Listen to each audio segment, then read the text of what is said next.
committing on the Barats, so that when Blacklist International tries to be engaged in support wise on the front line, there's no longer any form of support on the back line. That was the sole reason why Kyle was able to have this amazing access towards Al. That is a first the reason why Blacklist cannot fight at all, because their sole damage dealer is not present on the majority of these fights, and that was the catalyst for Brendan's success on game or maybe even the Martis. Usually that's the face-off that we see against a Fredrin in the jungle. But Brand Esports can still prioritize. There's no longer any form of support on the back line. That was the sole reason why Kyle was able to have this amazing access towards Al. That is a first pickable hero. Fight at all, because their and with sole the damage Lancelot dealer gone, is not Echo present picks up on the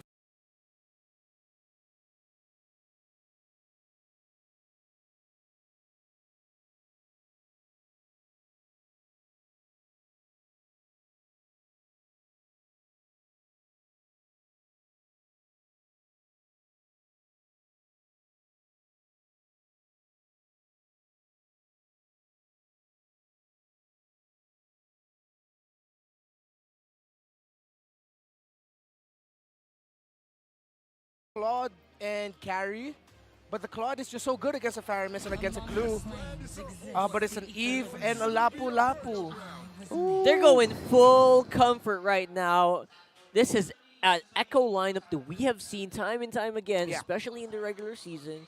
So this is a big switch up from what we saw in the first game, where we weren't really sure how things are going to play out. Yeah, I will be honest, I disagree with the ordering. But when you mentioned Rock Hard, Comfort is like, all right, okay, it makes sense. It's what they like to do, if that's what they're feeling. And sometimes, really, that is the case for the pros. Even though it doesn't seem like the order is right, just because they're very comfortable with it and they want it secured for themselves, it's a much better value to go for and chase. So, Bren Esports will pick up, as expected, the Hayabusa. Okay. They're going to be going for mobility up against the Eve. With a lineup that has one static player, you want the Hayabusa to be the one chasing after that, and potentially the marksman. Brand Esports, they'll either... I'd want to see them just go ban out the Claude and carry. Yeah, there's an Or Eve. maybe open up the Claude. But the Claude and Hayabusa together means Brand Esports needs to control the tempo of the game, keep it close, or they go for like an early 2-3K gold lead. That's why they take away the Kufra. Oh, okay. We're expecting for the two marksman bans, but yeah, it's a good ban from Echo. They don't want that. They don't want that possible threat. So now with the Kufra, will they still trim down heroes of Yaoi now? Because we were talking about the Franco that could still be of use for Echo. We're coming down the wire here, especially in terms of marksman, I think, because with the Claude ban, Super Marco might just be left with a carry if, for example, Benecuti decides he wants to pick up a Beatrix or a Melissa. Yes. So either way, they also have very shared hero pools as well in the marksman in the gold lane. Yeah. And I won't be surprised if there will not be no one's going to pick up Atlas here for Bren. Yeah. Atlas does look like an option for Echo, though. It might actually be good. As Bren Esports takes away the Hilda, it's just safety. You don't want to go up against a Hilda if you're an assassin jungle. While Echo takes away the Melissa, this opens up the carry for Bren Esports. They can pick it here and then just pick the Roamer as their last.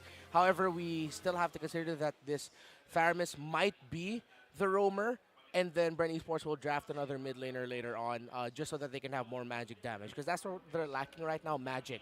Speaking of,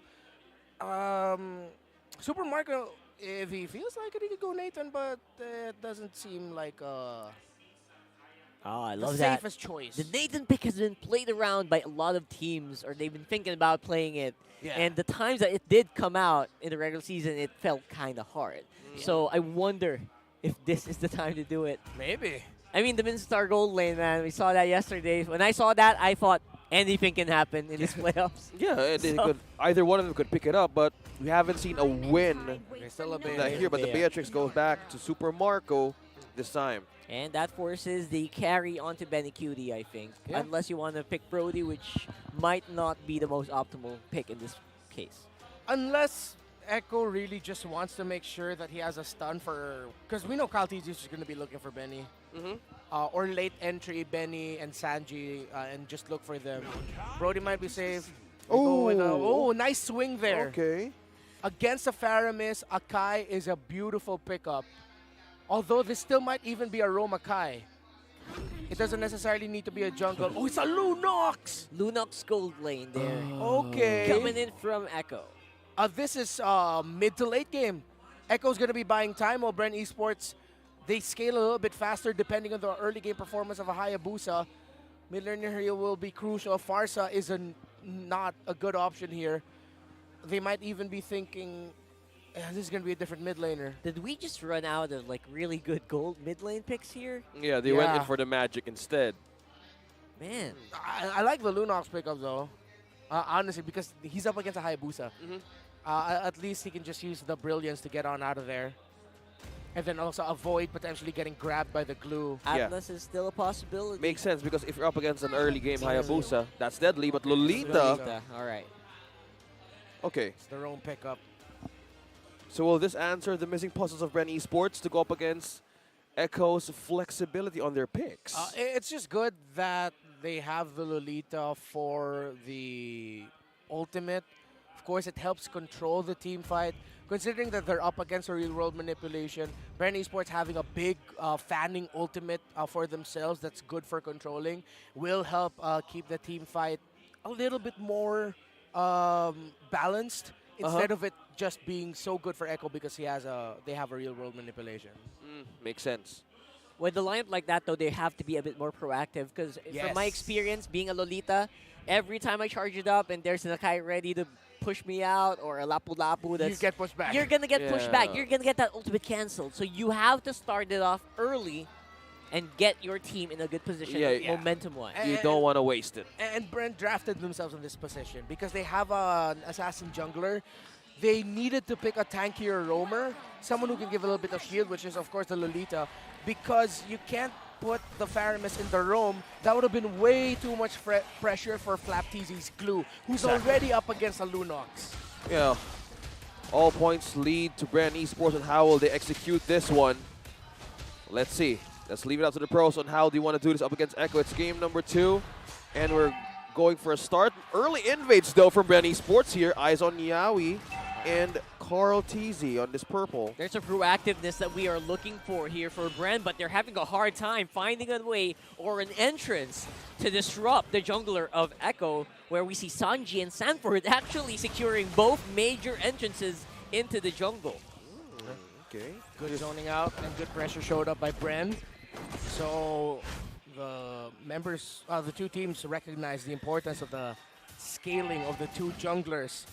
Kyle TZ would want to be relatively safe. He cannot suffer 2 deaths early. 1 may be recoverable, but even that is already quite a tall order. That's how fickle sometimes Hayabusa pickup is, but Kyle TZ had a monster performance as a Hayabusa yesterday up against Blacklist International. Talented as a young man, that hero. Yeah, give them a W. Just that on. So now this could be a threat for Echo if they want to see this. But this Lunox pick really is a good choice if you want to be in your gold lane right now. It's really good in terms of matchup, I think, because he is going to have some versatility in terms of how he wants to handle that gold lane. So we're going to have to wait and see how that pans out, as we do see, again, Bren Esports, they're trying to be as aggressive as they possibly can with the lineup. But Echo, they have other plans. Yeah. Now they have Carl TZ and Sanford on the side. Sanji as well basically have good coverage, which means they secure that turtle. Okay. You know what's interesting? This actually empowers Carl TZ and Sanford, considering that... Okay. Those are big omens being forced out, and Sanji has him boxed in with a real-world manipulation. There you go. That's what I'm talking about.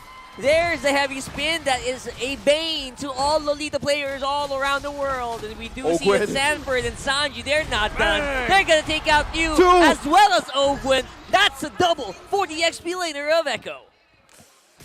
This is one classic Yaoi that we're seeing back in Akai. And we've thought it could be in the jungler, but no, this is one deadly Akai. Going back to this instant replay, that was 2 members of Brand Esports falling down. Yeah, it was great positioning by Yawi. And of course, the decision for Sanford to go for that. As I was mentioning earlier, because Echo has a lineup with an Eve and a Lunox, it forces Bren to draft more magic defense items in the Radiant Armor and the Athena Shields, which means Sanford and Carl Teasy, if they can get their items relatively quickly, and that's why that double kill for Sanford early was so good, then Bren Esports will be eating a chunk of physical damage that they don't have defense for just yet. And Fuse Cult Alter was on cooldown, so they had the knowledge of that, and they played knowing that Few will not be able to save his members. Yeah, the skill counting by Echo was really good there to pressure Bren in that scenario.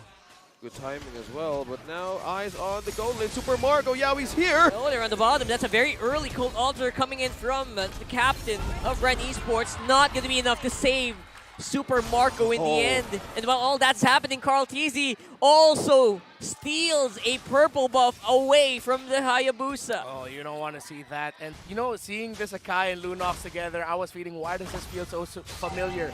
All right, Yawi and Exort loved this combination in MPL Philippines Season 7 when they were still with Next Play. It wasn't even Next Play EVOS yet. Flap. Still Next Play. Yeah, Flap's easy. Low mana. Again, just trying regen. to survive. This is every lane of Bren Esports, and Flap Teasy is included in that. Has to use the ultimate to get out. Teasy on Teasy violence. And Carl. Seems like this could be oh no, Bren will be able to contest. Ogwin just needs to time the ultimate really well, and alongside with the entry of Kyle Teasy of the Hayabusa, this is a good reset by Echo. That's a good one. So Ogwin needs to have more eyes on how these two members of Echo can disrupt his ultimate, because that only thing that counts is one great setup that he can use. Yawi, Super Marco.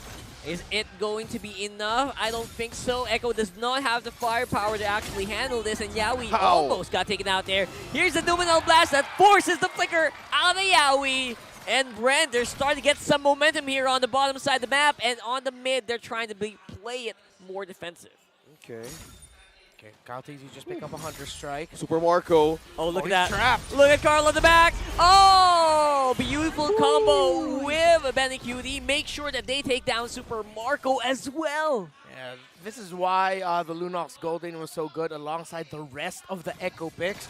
This is because they can go for, in English, sour dives. Sour dives. Yeah. Like just the right amount of sourness that looks like it's risky, but it works. Yeah, I remember you rapping that. You're looking kind of sour, yeah? Yeah. I wasn't even referring to that. That's exactly it. Thank you for the callback. And that was Echo you were rapping for. So now it is all one thing that they need to do. It's a good kind of sour. So if they keep on doing that, they're forcing out of something from each other. Looking at just the items here, Hayabusa is just on the Hunter Strike up against Carl Teasy. Some more tankiness from Yawi. Your spot one! Oh, Yawi! He reads that Ogwin was there. That was a beautiful read coming in from the roamer of Echo. Ogwin trying to counter it with a Numenal Blast, but will still get taken out by Sanji in the end. What a beautiful play from the Echo trio on the bottom. Either that was a beautiful read by Yawi or Benicudi giving Yawi the information that I have a feeling this Lolita's right here. I feel it. Woo! And it's not Bren having a good night. It's Echo right now on a roll. Absolutely. On the bottom side. That was actually all there is. Actually, it's very important, right? You have to note the communications. Who has the better comms? That actually dictates on who can execute better in these team fights. And so far, it has been Echo time and time again. Okay, so now Bren would really want to have a good set here. They have the glue, they have the Lolita, all they need is a timing. They don't need to be forced most of the time as Yaoi keeps on engaging. It's one thing. They can force out of the other. Overload could be the key here if someone blinks in those kind of skirmishes.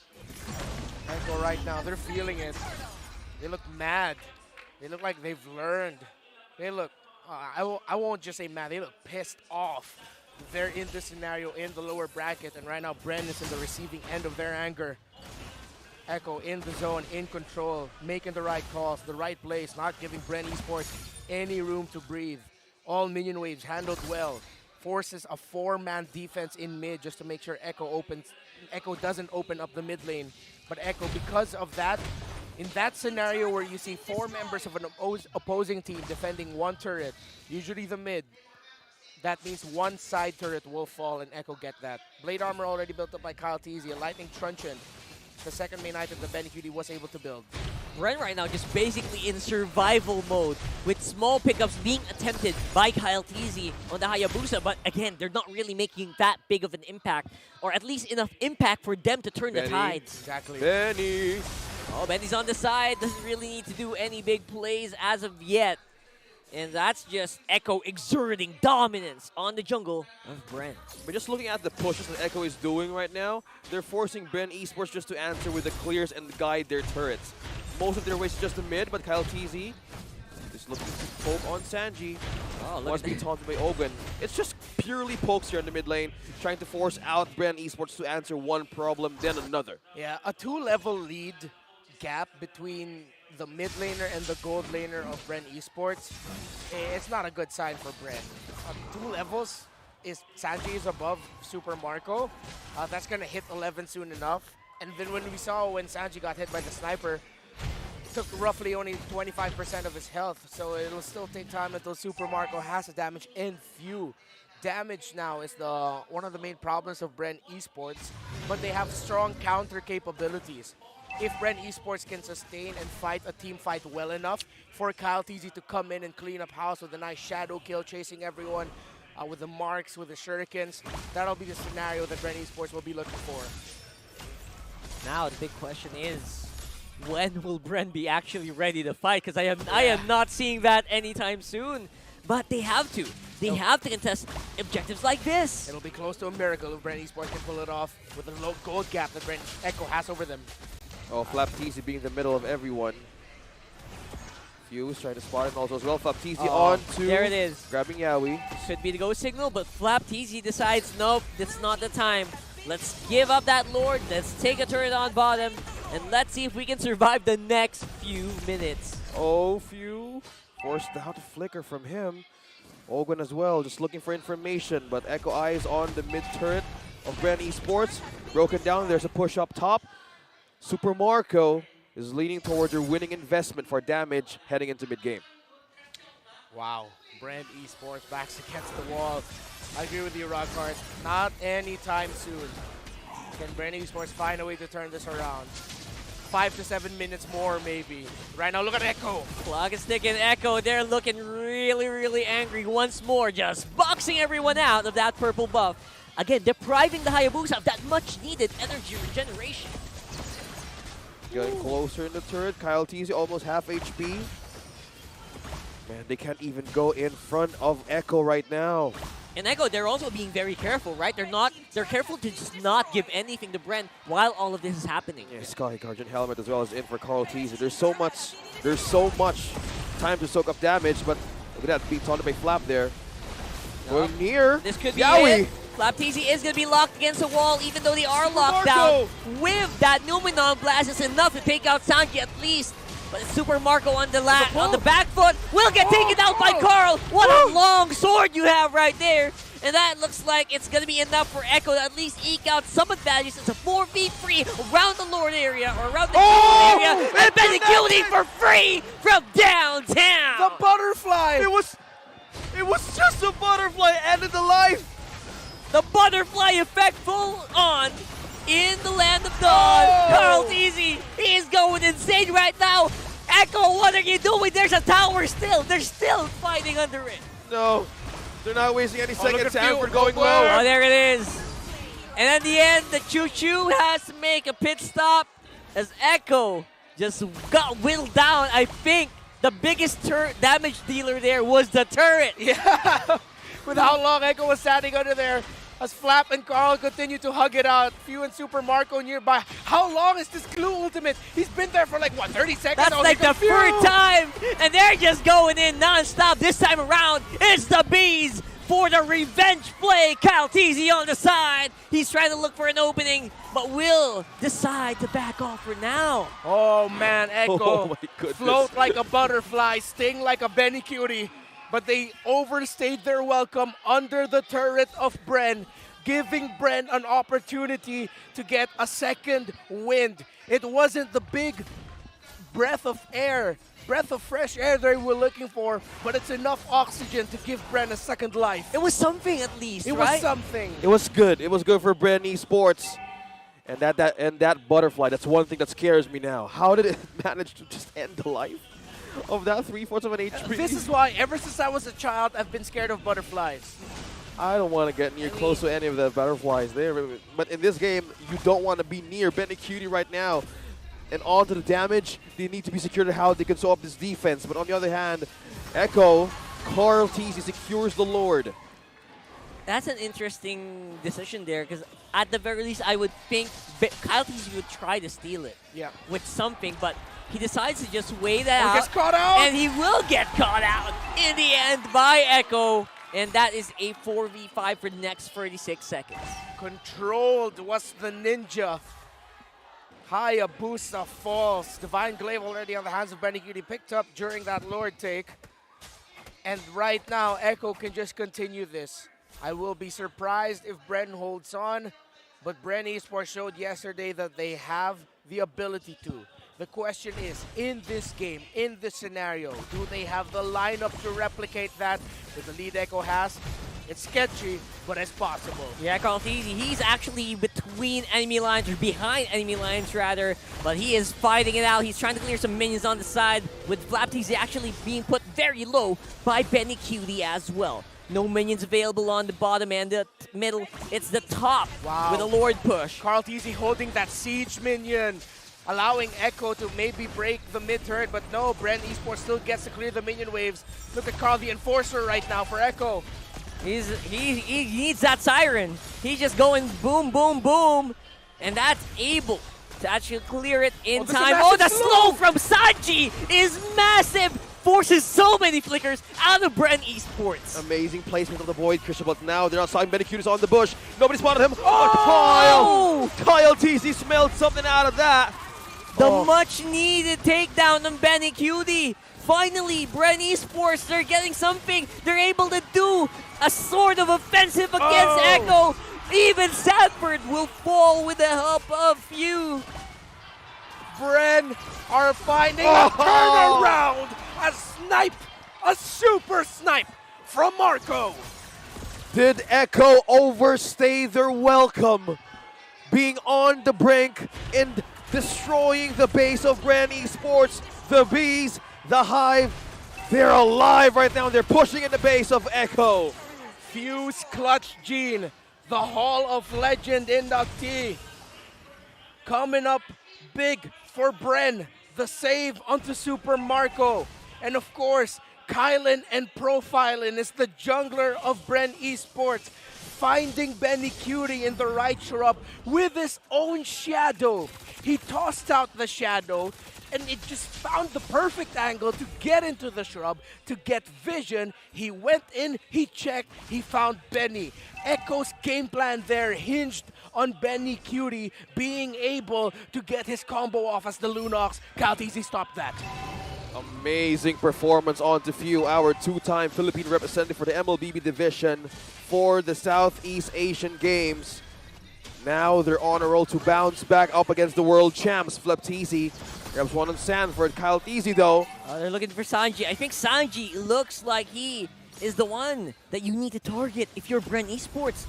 He might be the key to Bren's survival, as they are going for that Lord, and it's mengikuti's Lord this time around. Sanji with the real world will be slowed down and stifled by Ogwin, but that will not be enough to actually take him out. Flap Teasy trying to channel in one member to go down with mengikuti. Playing out some good damage. There's a darkening. mengikuti still got some. Miss. Does he have a charge? Does he have a light charge? No, he doesn't. He goes down. A good grab there onto Ogwin. The Stampede, and now they're pushing back Echo back to base. This is the problem with the Echo lineup. It's good for early to mid if you snowball, but how can you end without a marksman? You need to wipe out Bren Esports, or at least take away all of their major minion wave clears. Echo, it's a tough task. It's a tall order. It's so hard to push. It's hard to push. It's hard to end. And Bren Esports feels it. That's why they're confident, but Flap might get caught out in mid. Oh, behind enemy lines. That's 3 reinforcement of Bren Esports. Ogwin at the back, though. Sanji's actually quite low. Ogwen spots this out. Does he have the Numenon Blast? He does. He gets it ready. He waits for his target, but Echo will fall back for now. And just as that, Bren Esports got the lead back on their own hands. The turnaround. A good read by Bren. Tremendous multiple reads to acknowledge that Echo overstayed their welcome multiple times, trying to break down turrets, base turrets on the side of Bren Esports. And Bren Esports responded accordingly and properly. Oh no. With all of you guys discuss on how Echo's lineup in the late game could mean their own destruction of their own composition, they need to have a good target on who's going to be taken away from Bren Esports right now.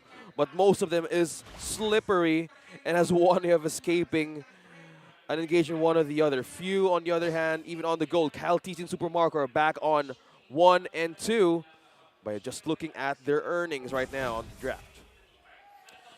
Bren Esports, they just need to keep this up. Understand that they do not have a marksman to face.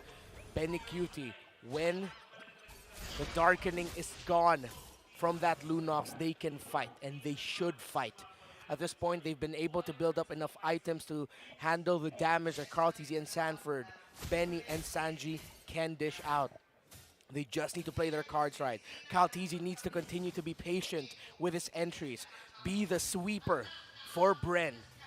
But don't forget to provide space as well for Super Marco, because Sanford has been on a mission to hunting him down. Patience, pace is what Echo needs right now on how this turnaround for Bren Esports is going for. So now they're just eyeing on who is going to be isolated out of this map. But so far, this Lord will dictate on who's going to push. At the very least, Echo has been consistent, right? Every time the Lord is up, every time there's an objective up on the map, they want to take it. But it's starting to look like this time around, Bren might be able to at least get some territory, not outright contest the objective, but maybe they can try to go for a steal. I don't know. We'll have to wait and see, because right now KaliTZ is quite far away. Yeah, he got info though.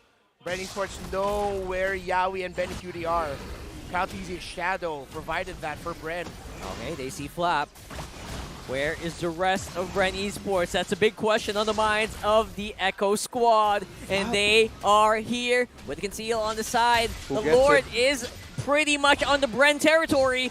Oh, it's going to take the 50-50 though. mengikuti's on the back. He's getting ready to bounce. Snipes of Super Marco. Getting ready to see if he can do it with the retribution, but no.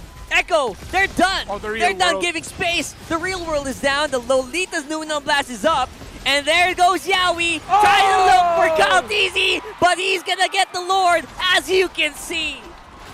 Kalian and Profilen, the superstar young jungler of Bren Esports, does it again. Kyle against Carl, and he got it. And that was set up beautifully by Echo, but the angles that a Hayabusa can enter through. Retribution at the exact same time in our eyes, but the microseconds. I wish we could see and count the code of the game itself, but we can't. All we can see is that Bren Esports might be on their way to a turnaround and a Game 2 win. Oh, the Lord now has destroyed the last turret of Echo. The patience, that's the Uji Shadow Hill connect onto Sanford. Bren Esports is finding a way to end this game, but just by looking at that Lord 5, they were so patient on who is going to make the first step, on who is going to make the first ultimate being used up. Now Echo is on the defense, Bren is on the lead. There's Sanji, he's providing maximum control. Few. He's trying to take out Few. But Carl Ultra will be activated just in time. Super Mario was actually pretty far away. He's trying to look for targets to snipe out. KaliTZ is up front. Appraiser's Rat goes down. Few still survives. KaliTZ on the immortality. And here comes mengikuti! Going non-stop right now. Sanji's still alive as well. It's a brawl fest, everybody. Everyone is on the ground. mengikuti is actually super low, and he will also go down. The Bees are not stopping yet. FlapTZ is on the base. Yaoi's on low. Sanford as well on half HP on the regen. But 3 members of Bren Esports are eyeing to push in. 2 minions, 3. Still going to push through, but no, they're not going to push once again. Retreat back to the base. A reset is about to happen once again. Wow, just when we thought that looked really good for Bren Esports, Flapteasy was so disruptive in that fight. Almost single-handedly ended Echo, serving up Echo for Bren. But Echo responded really well. Sanji needs to be commended with his positioning. The damage coming out of this Eve. Only a Divine Glaive, Glowing Wand, and Ice Queen Wand has as his main items. Wow. If Sanji was even, he slipped up a little bit there. Yeah. That might have been it for Echo. He was able to keep it together and keep Echo back, or keep Bren back rather, just long enough for his teammates to survive. And just by looking at the items here of Super Marco, he opted for that Wind Chant and also the Athena Shield, not going for a full damage build here. Something tells me they might go for a swap-roo of the items as this By the way, game's longer. Queen Swings actually was picked up here by Carl TZ. So it gets a little bit more cooldown reduction, a little bit more HP, and Spell Vamp, a little bit more regen for him. Bren is actually drawing this out quite a long time now. We're at 24 minutes into this game. Yeah, and this is where they will shine. But right now, Echo are just executing so well that the lineup with a marksman and a high-profile assassin is making it work. It's a 5-man brawl once more, but this time around, it is going to be a little bit haphazard. There's Ogwen, he catches Kyle TZ on the back, but look at the top side of the map, man. Super Marco getting work done. And now it's not stopping yet. Betty Cutie trying to balance out up against 3. Will the butterfly make it work again? Immortality has been popped. Betty with a 1v3. He's still living. He's surviving. Few survived. How did Few survive? With a sliver of health. Barely made it out. And because of that, Bren Esports might be in a prime position to take the Lord and maybe end this game. Oh, man. The moves and grooves. This is similar to what happened to them in the regular season, but with different heroes. It was Hayabusa and Link then. Now it's a Hayabusa and a Fredrin. Bren Esports, will they complete the comeback? Oh no, Carl damage. TZ, he's going for it. He's going straight for the man himself, the GOAT himself. Sanford's trying to hold on for dear life. And there's a free man Numinal Blast. That secures the damage from Bren Esports and pushes this game to game number 3, 1-1. Bren ties it up after being dominated for majority of the early to mid game. They punished the multiple overstays of Echo and complete the comeback. This is just the Hive winning back what they have lost in game number 1. World-class teams, 2 world champs. This is a masterpiece of their experience and veterancy and how they managed to hold on in the late game. They know their winning conditions. They know what could be a great way to make things go around. And Echo had the avenue and the window closed in early. And that was their moment to strike back. It was not a flashy win for Bren Esports. It was more like a slow burn. Yeah. It was like a big candle who's just slowly burning it out. Yeah. Which is the reason way faster. It was like 26 minutes, right? That was a long game, but in the end, it did work. Bren Esports, the patience, the veterancy of them to hold on. That was, again, we said it would take a miracle, and they found not one miracle, but multiple miracles for that. Multiple miracles. Bren Esports with patience and veterans. Let's break it down a bit on what happened in game number 2.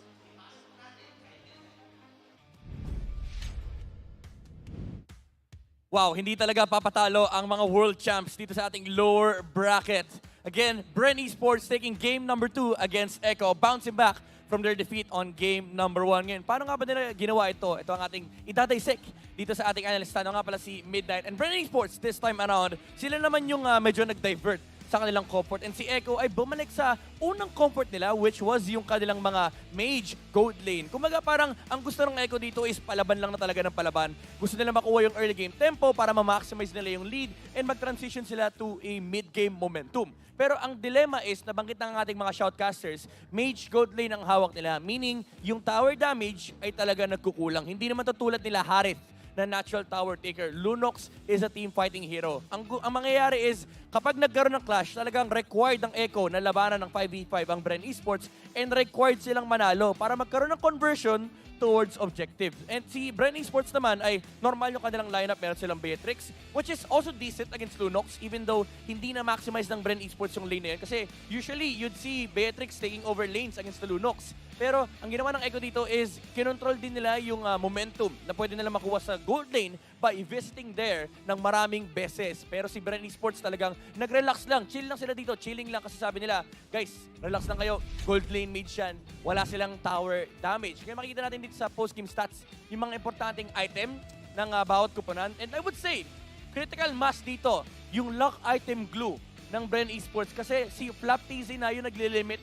ng firepower ng Echo kasi every single time na haharap si Flap TZ, ang dilemma ng Echo is yung strategic advantage ng meron kang hawak na glue. Imagine fighting into Flap TZ na this time around, hindi mo pwedeng i-burst. Just look at the lineup of Echo. Mag-enumerate kayo ng heroes na papatay dun sa glue. Actually, namatay siya one time. Pero sa late game, kung saan dun na nag-activate yung heroes ng Bren Esports, imagine how does Echo take out the glue? Parang imposible kasi si mengikuti rito nakatingin doon sa importanteng hero sa backline, which is si Super Marco. Pwede mo naman sabihin na, pwede naman mag-commit ng skill si mengikuti and survivable din naman yung Lunox against glue.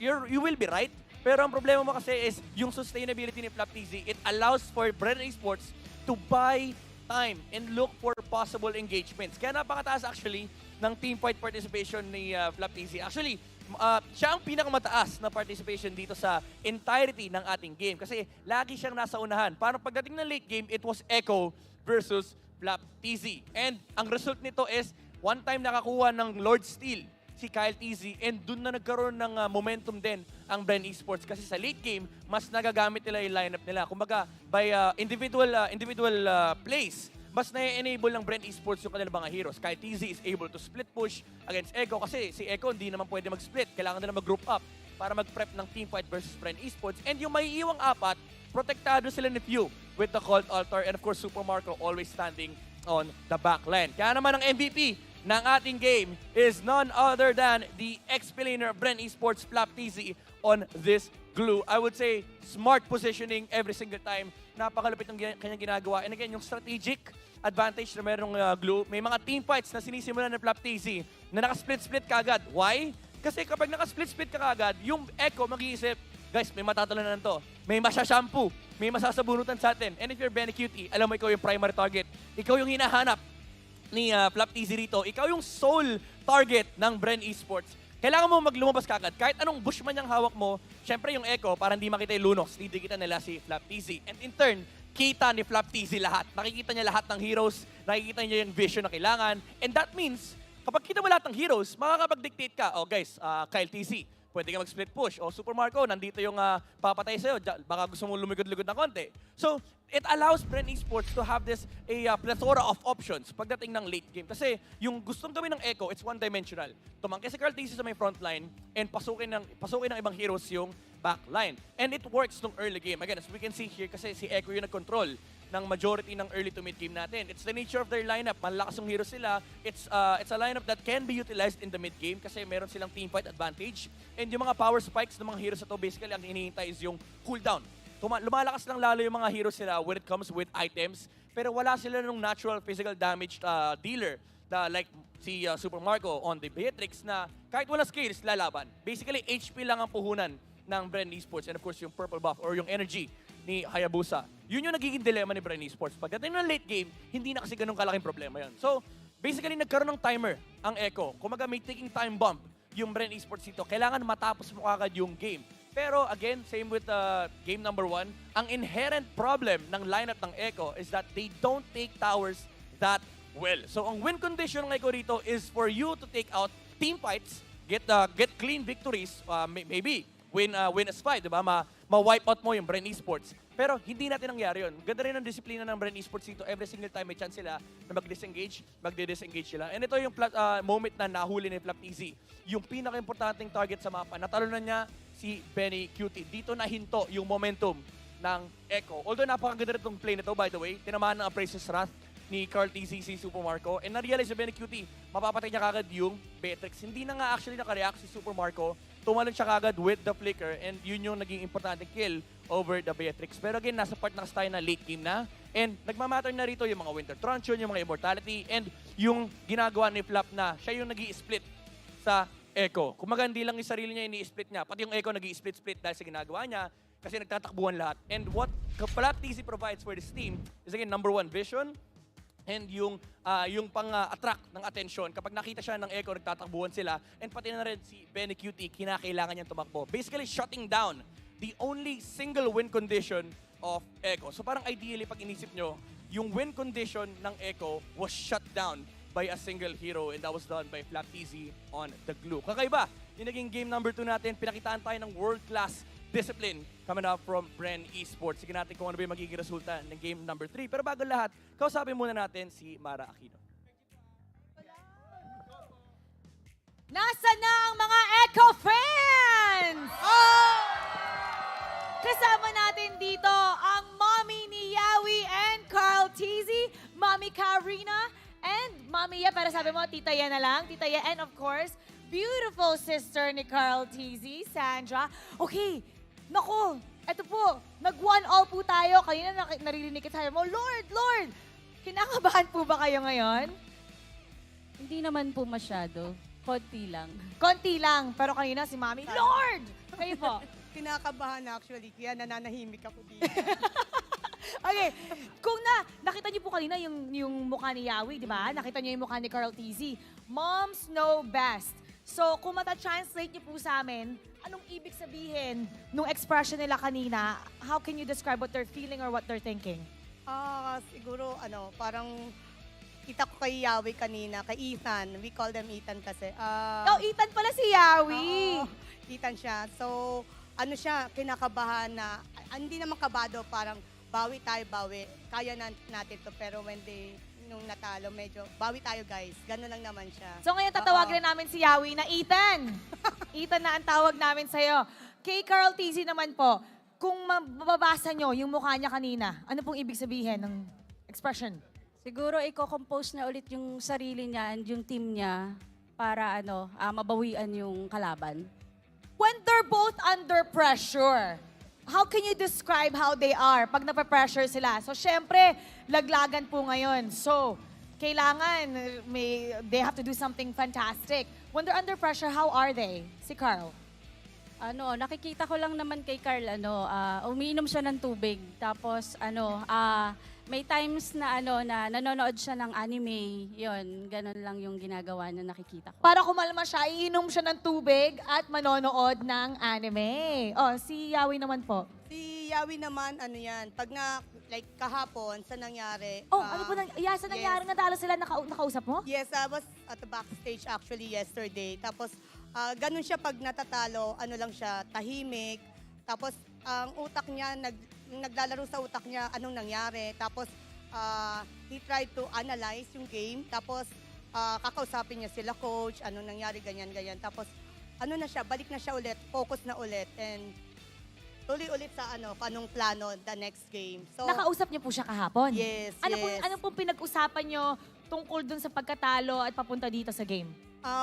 Hindi naman masyadong mahaba yung pag-usap namin. I just told him na, bawi yan, bawi, makakabawi. Kayo po, nakausap niyo si Carl kahapon pagkatapos nila nung game na heartbreaking loss nila? Kumain kasi kami after the game. Tapos, nag-uusap po kami, kasama yung girlfriend niya.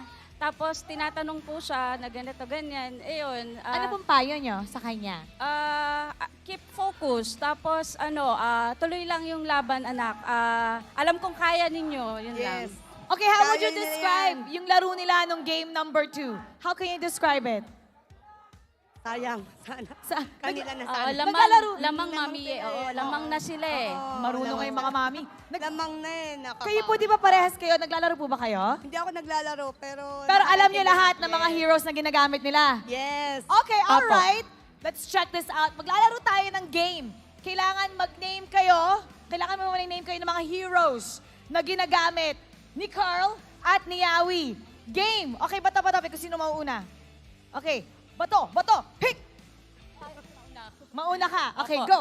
Lancelot, Chu. Hayabusa, Pufra. Akay, Kadita. Fredrin, Kaja. Barats. Nag-aakay din siya.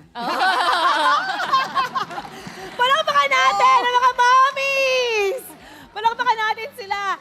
So, how important po pa ang larong ito? Sinabi po ba nila sa inyo na, Ma'am, kailangan ko itong makuha ang larong to dahil... Siyempre, pressured sa kanila dahil sila ang M4 World Champion. So, imagine na lang. Pero, we believe in them.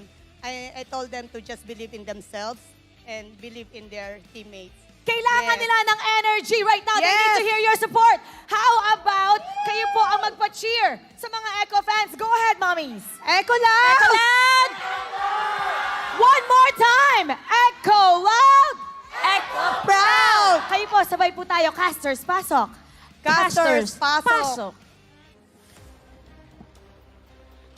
Thank you so much, Mara, together with the big Echo family from 5 Echo fans to how many rows of that? It's amazing group of people who wears the Echo jackets, and big shout outs to the mother of Yawi and Carl Tees and all the mothers out there supporting their kid, whatever they're doing in life. Moms are the best.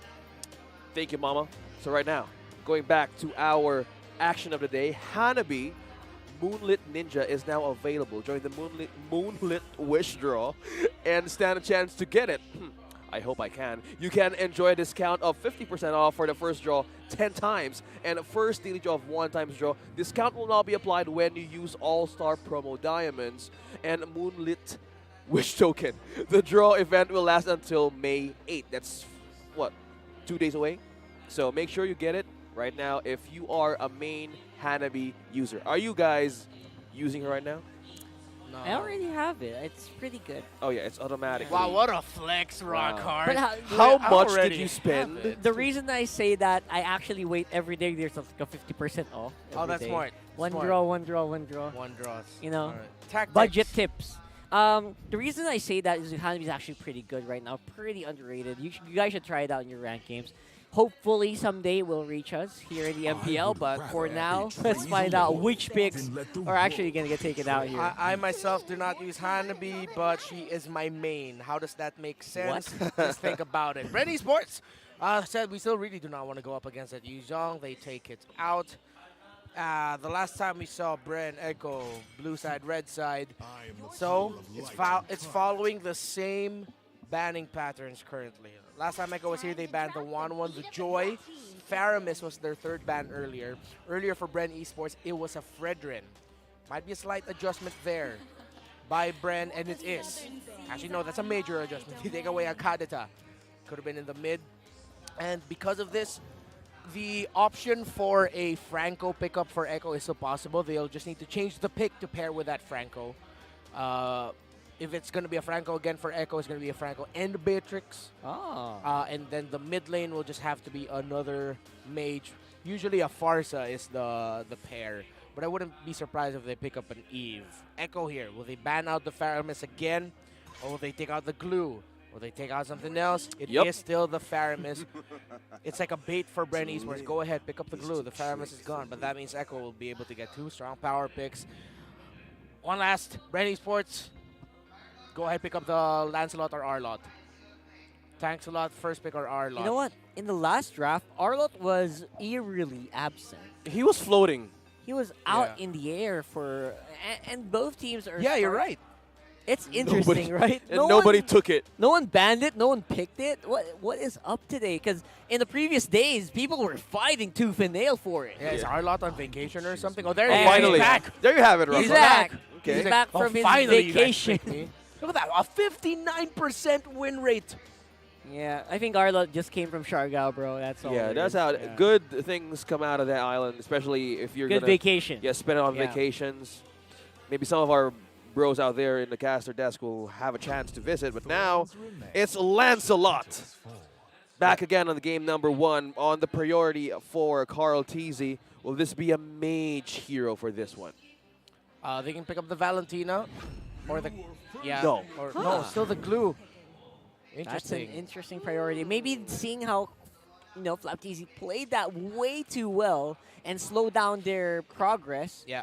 And to be fair, last game, if there wasn't a glue, that would have been like total dominance, I think, for Echo. So maybe they take it out and it's like a challenge, right? Yeah. To Bren, what can you do without this glue?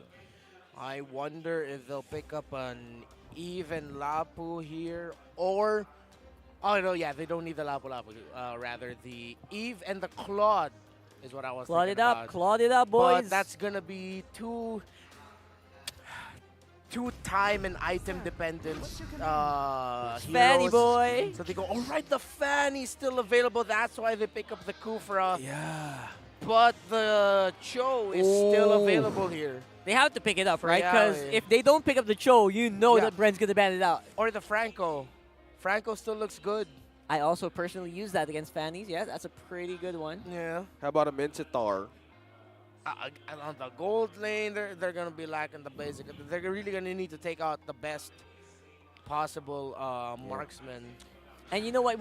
I know you guys are wondering why we're always harping on about these immediate counters whenever we see picks like a Fanny. Because if the Fanny goes unanswered, if you don't have an Akai, if you don't have, there it is. If you don't have a Franco, if you don't have a Kufra, the Fanny will just destroy everyone. That's a good counter pick as well. That Franco works wonders well if you're up against a Fanny. And a great catch as well once you're in a turtle fight. One bloody hunt could change everything. So Echo's going to be chasing a marksman with really, really strong lockdown basic attacks.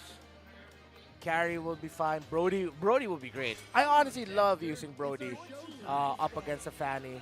Yeah. It really throws off her ability to play well, but you're going to be really selective with who you're going to be stunning with the Corrosion Scythe, either the Fanny or the Arlot.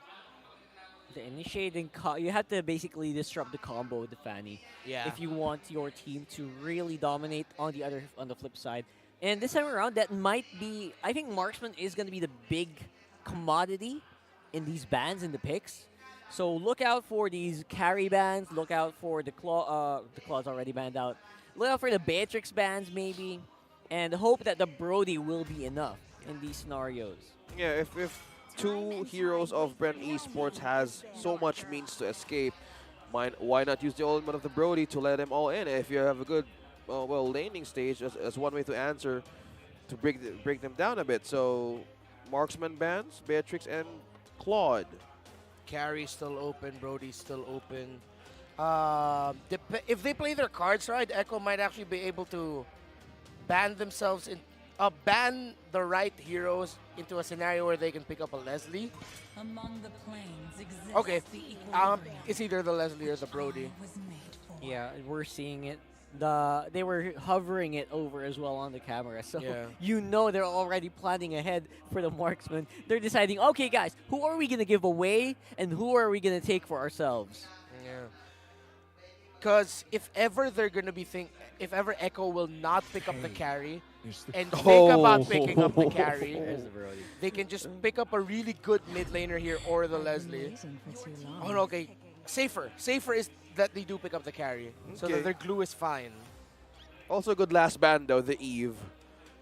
Okay, they read through it. They totally read through what could be the possible last two picks. So this is a safe route. Weirdly enough, I would have actually liked a Melissa here. I don't know why, but Mengikuti, obviously the comfort hero for Mengikuti. Carry is one of the best comfort heroes for him. And remember, on the keys to victory we saw earlier, teams have to think about it, right? What's better, comfort or what's more strategic, right? Or what's like more meta? Yeah, exactly. They have to balance that. I'm glad you mentioned the Melissa. I like the Melissa for Bren. And then, oh no, they go Nathan. Yeah, there you go. Okay, they're gonna be chasing double magic. Nathan Julian, what a swerve by Bren Esports. Burrito's out there in the locker room somewhere. He's shouting. He's been hoping for a Julian all playoffs long, and he finally gets it. And Few is amazing. Got an MVP back in the regular season. That gave way for Bren Esports a win. Even way back season 10, he's been playing this very, very well. Yeah, staple. A good signature pick for Few. Okay, going back to their comfort. And this is one of the keys to victory. Channel your inner success. A part of me was thinking, if Echo drafted the Julian themselves, it would have been great. Because I really was thinking that they picked their mid laner first, marksman last. But with how the last two picks of Bren went, they have the right tools to answer the problem of the glue. But and because of that, I'm leaning a little bit more towards Bren Esports winning out this draft.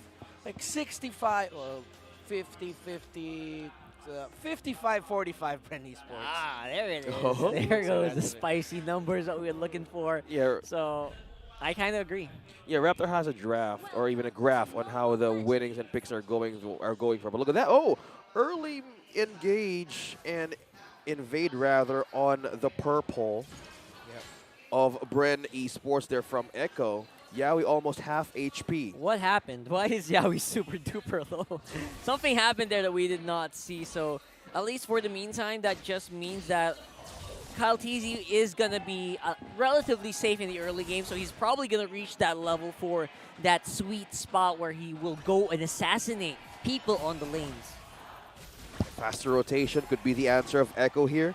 Again, the coverage of Bren Esports in this fan in the hands of Kyle TZ is, or could be greater of an approach to just test the mindset. A flicker onto the turret. Ogwen almost falling down or being the first blood of Echo. Still on a safe back home. The number that I presented earlier, 55-45, is if Yaoi doesn't have another MVP-esque performance. But definitely with a Fanny in the hands of Kyle TZ, they can take risks early on. Just make sure they're calculated risks to build up a snowball for themselves. And if you're talking about snowball, Bren Esports, the Nathan is one of the scariest snowball heroes I've ever seen. Yep. A lot of players have experimented with it and have had not much of a success. Is this going to be the one? Is this going to be the Nathan game that we're all looking for? Yeah, Super Marco loves that Nathan pickup. Former top global Nathan is Super Marco. Tremendous player with that hero. But Mengikuti also used Nathan earlier this regular season. So Echo will be familiar with the limitations and the preferred angles of one Nathan. First turtle is up. Flapdies and Ogwen are here for Bren Esports. Oh, I think Flap TZ already used up the final slash quite early on. Will not be able to slow down Carl TZ. He secures that turtle even with a Fanny inbound. Yep, steel cable was there, but too late to use that retribution right on point. Echo secures the first objective. Right on to the pressure of the gold lane. Mengikuti will be the one here for a greater damage investment early game. Yeah, Carl TZ actually less than half a second just faster than Kyle TZ with that retribution. So that boiled down to the little numbers of it all. Great play there by Echo. They did everything that they could to provide space, but that's what you expect when you're up against a Fanny. That as much as you will provide space, vision for your jungler to save the retribution, Fannies are just like mosquitoes, man. You know, and then either they'll get it or they won't. Beautiful sound effects, Mr. Reptar, and because of that... That was OSX. Oh, that was OSX, sorry. Yep. So, Sanford used a flicker there. Yeah, force it out. Yes. That's a pretty good sign for Flap. We saw Flap TZ just go ham on Arlots previously. Is this going to be one of those games? Oh, look at that. Sanford almost half to low HP. And as we talk about how Kyle TZ could be more aggressive with his Fanny, can make things go crazy for Echo. Thorn Rose committed here. Spotted 3 members out of that death bush from Bren Esports. Carl TZ seems to be very happy to take these fights as much as possible. Although with Kyle TZ on the Fanny, he's gonna have to take it a little slower, right? Yeah. Combo of the Kufra And the Fanny, meanwhile, they're eyeing on this bottom lane turret for the gold lane Benicuti. With push almost outer turret, energy shields gone for his laning stage. Echo right now, and Bren very calculated with their movements. No one being overly aggressive. I thought Bren Esports would really up the tempo here, but seems like Echo aren't giving Bren Esports any opportunities. And look at that push down bottom lane. Super Marco getting pressured. Echo doing everything they can to delay the farm of the Nathan. Oh, okay. Surprisingly, they're more on the slow and steady pace, Fanny type of movement. Instead of being aggressive, they might be looking for the right timing and information. But is this the part that they want to do as being cautious if they're up against Echo? All right, at this point, they have full info for sure on who is who and who is where around the map right now, as Carl TZ has been spied out, taking the turtle on the top side, while Yawi actually almost went down on the bottom. Kyle TZ actually won the retro duel there. Able to secure the turtle there for Bren Esports. While Echo gets the tower down bottom, they decide to give up a major control in the turtle. They said, you know what, we can spike up our carry now, do what we can to put Benicuti in a better position. But despite all the rotations and disruptions that Echo did against the gold laner of Bren Esports, Super Marco is still in a good position. 600 gold lead for Benicuti, but considering everything that Super Marco had to go through, he kept it close. Yep, and has he wait for the right time to strike? Mostly he's waiting for more of those mistakes that Echo can commit in the gold lane, but he has no turret down bottom, so he might be forced to rotate on the EXP as Benicuti is up top. Yeah, they're doing a switch right now, actually, and during this transition, will we see someone get picked off? As you can see, Yawi just waiting like a shark on the sides, waiting for a Bren Esports member to show up within hook range. But again, Bren Esports just reading him very, very well. They know. They that know. grab coin gave up some information. Yeah, actually that was such a good play. Amazing. By few. Look at that. Tower goes down. It's not going to be safe enough for Bren Esports members. And the first one to go is going to be Kyle TZ on that Fanny. Flap TZ does not have the ultimate available. No final slash means he might not be able to survive this one. It went up, but it's too late. It went up, but not enough to save Bren Esports. Everything finally exploded into a big team fight. Flap and Kyle fall. Good response there by Echo. Again, the difference maker being the Bloody Hunt. And of course, Sanji landing in some crucial stunts there with the Curse of Crow. Benicuti being able to stay safe while Carl TZ diving the rest of Bren Esports. Good calculated aggression by Echo to put them in a scenario. Secure the last turtle of the game. Oh, and it's happening. Sanford trying to hold the possibility of Kyle TZ of getting that orange. And to go back on how Echo is really fighting out this Fanny. Oh, an iron hook! Here we go again. It's going to be Ogwin this time around with Carl TZ making sure that they secure that kill. But while not be enough, it's still going to be the Echo Express. Choo-choo-ka-choo going straight into the purple area of Bren Esports, and Flap TZ will also fall. A 3-0. Kyle TZ is looking something here. Carl TZ almost half HP. Still cable. Not connecting. Oh, no. He was so close in getting bursted down there. Oh, it's just like my situation at home. Disconnected cable. Oh, no. 3 disconnected cables. That is...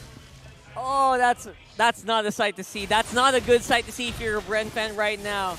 Are the nerves starting to settle in into the young jungler of Bren? Ogwin needs to double time here on how to get information and force Sanford or even Yawi here to make all the ultimates being used. I was going to talk about. Is that the signal for Echo, though? Is this go time for us to take it to the Bren Esports lineup? And it looks like they are doing some pretty good damage. They are zoning out the jungle of Bren. And they are going to have to double time.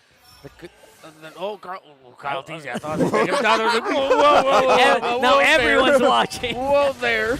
I'm gargling. The number I provided, again, 55-45. If Yawi doesn't land the hooks or get the plays, and he's had some crucial pickoffs, it isn't the same MVPS performance, but his timings are big right now for Echo. There it is. That's going to be Ogwin. He's trying to make a set play happen, but it's just not in a good position yet. Oh no, being stunned. Ogwin missed catching two, but there was no follow-up for Bren Esports.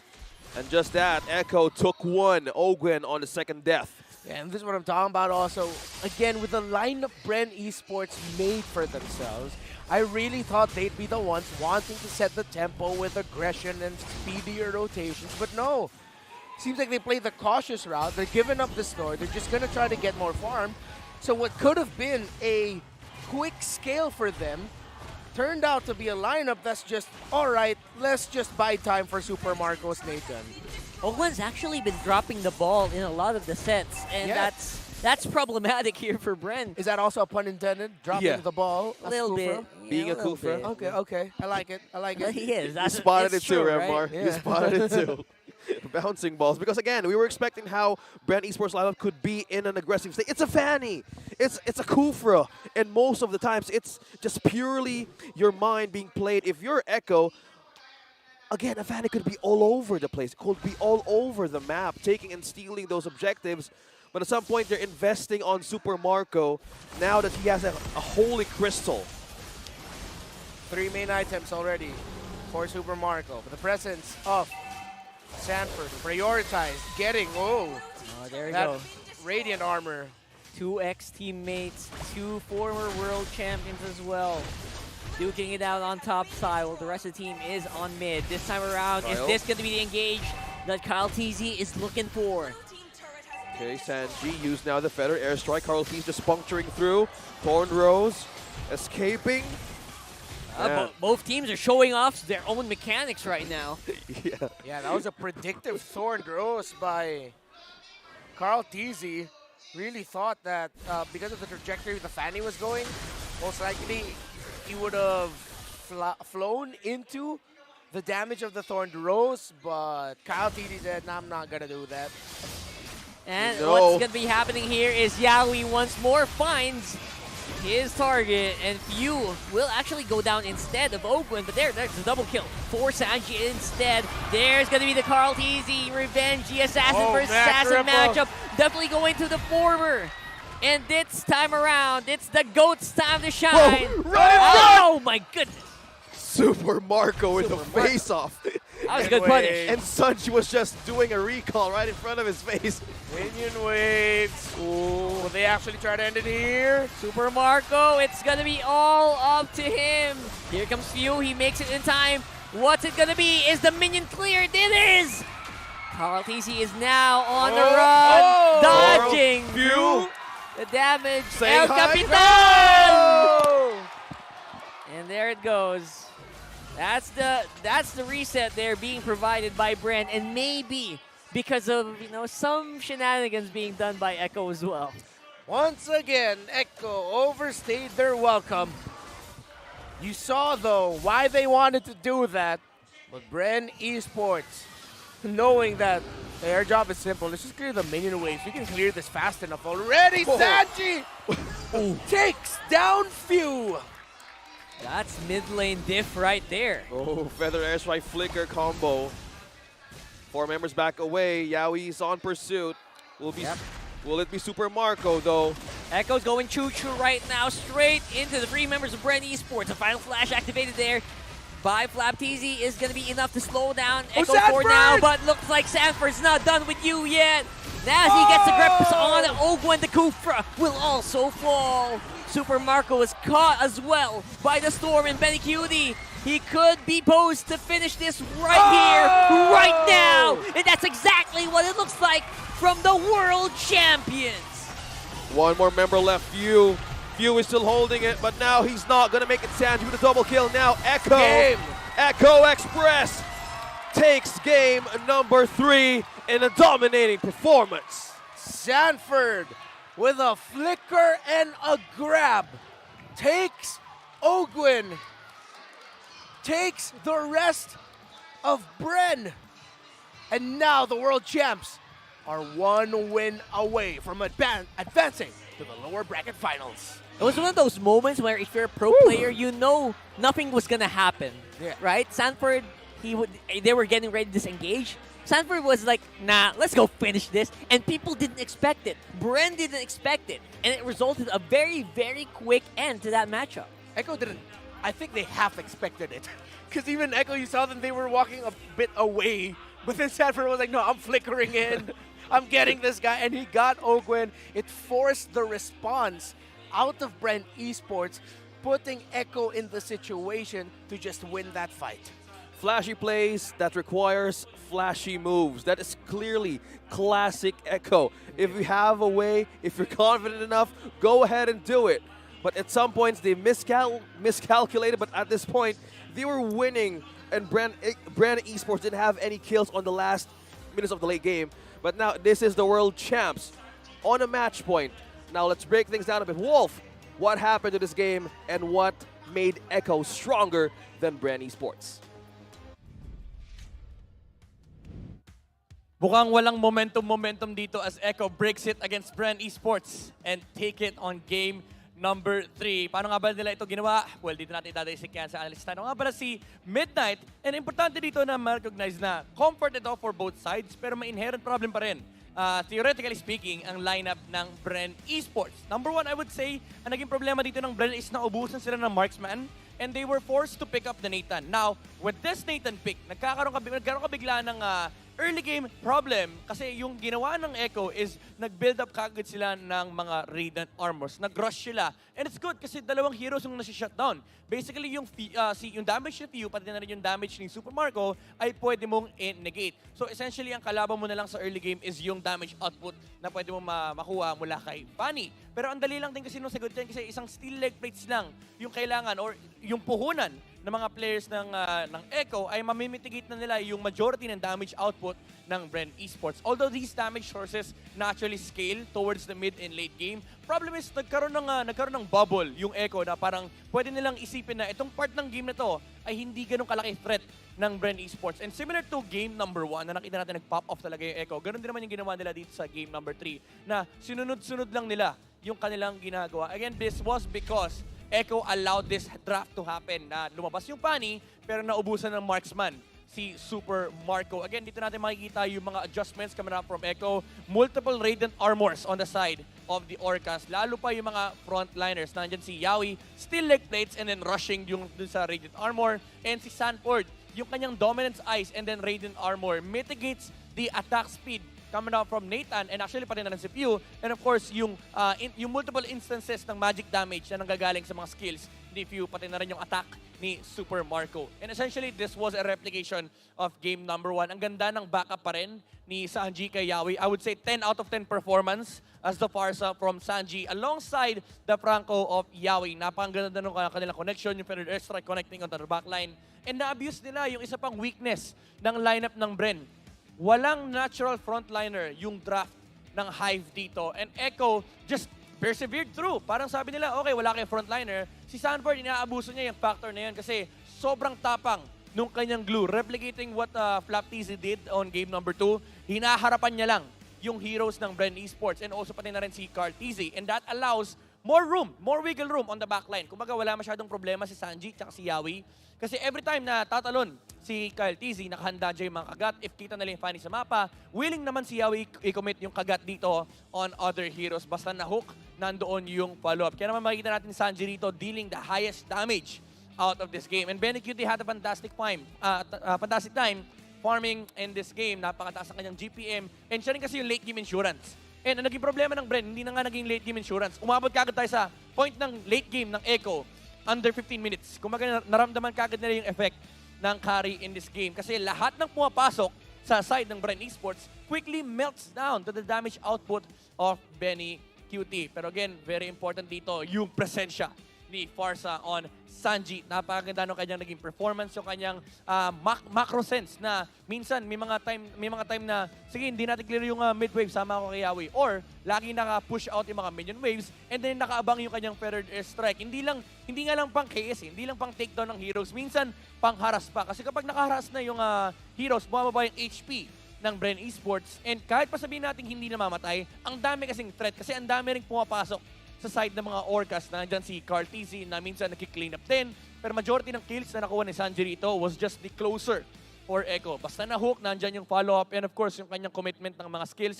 Yung mga stun connection para ma-control yung ibang heroes ng Bren Esports. Nakita natin yan kanina actually nung binabanggit ito ni Wolf kanina nung nag-overshoot yung Fanny, naka-ready yung combo mula kay Sanji. And again, yung presence lang nung hero na lagi siyang nakasama ni Yawi dito, lagi siya nagpa-participate sa mga team fights. Kasi alam nila, alam ng Echo na kailangan nilang i-maximize itong timing na to na kung saan mitigated halos lahat ng damage sources na nanggagaling from Bren Esports. Kyle TZ played a great game still on the Fanny. Ang naging problema niya rito is nung nagkaroon na ng momentum yung Echo, tinambayan yung kanyang purple buff.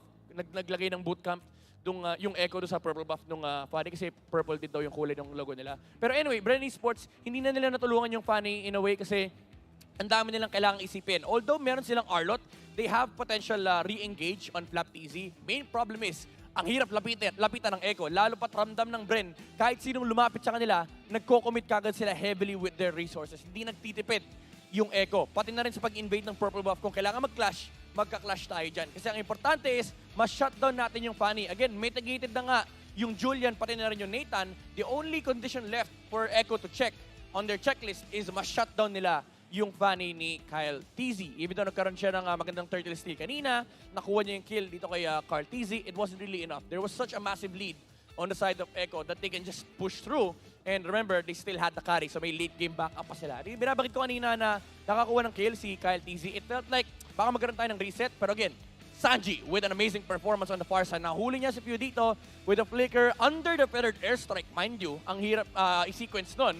Kailangan maganda yung coordination ng inyong mga daliri and yung pag-shutdown niya sa mga backlines ng Bren Esports. And ito yung last moment ng game natin na nag-overshoot si Fanny. Tinamaan siya ng stun ni Sanji and they were able to close out the game after that. Wala nang naiwang defenders sa side ng Bren Esports. Again, Echo flexing their mechanical prowess here and their macro decisions. Yung no hesitation, heavy commitment play style ng Echo. And mukhang nagising ng Bren Esports ang Echo Express dito. Hindi natin kung makakabawi pa ba ang Bren Esports sa next game. Or will Echo close it out and drop Bren Esports from the MPL S11 playoffs? Mainit yung bakbakan natin. Marami tayong pwede pang abangan kasi intense talaga yung pineflex ng ating mga players dito. Hindi na natin alam kung ano pa yung pwede expect kasi akala na natin momentum is going towards the side of Bren. Kumaga nag-swing na eh. Pero sabi ng Echo, hindi, kami pa rin na magwawagi ng game number 3. Nagkakaroon na tayo ng mga checklist din sa ating keys to victory kasi lumalabas na yung mga assassins, nakikita natin yung comfort versus adjustment, and nandun pa rin yung mindset na yung XP lane ay sobrang importanteng laban talaga. Nakita natin yung performance sa Sanford kanina, yung performance ni Flap TZ. So definitely napakaraming factors na pwedeng abangan dito sa ating game. Ang hirap i-expect kung ano ba yung mga pwede mangyayari kasi baka next time makakita tayo ng mga bagong flex, di ba? Baka mga bagong heroes. Although nakita na natin yung Hellcurt kanina, potentially baka maglabas pa ng ibang heroes yung mga teams natin kasi bulagan na to eh. Bulagan na to for both sides or baka bumalik si Bren Esports dun sa kanilang tinetesting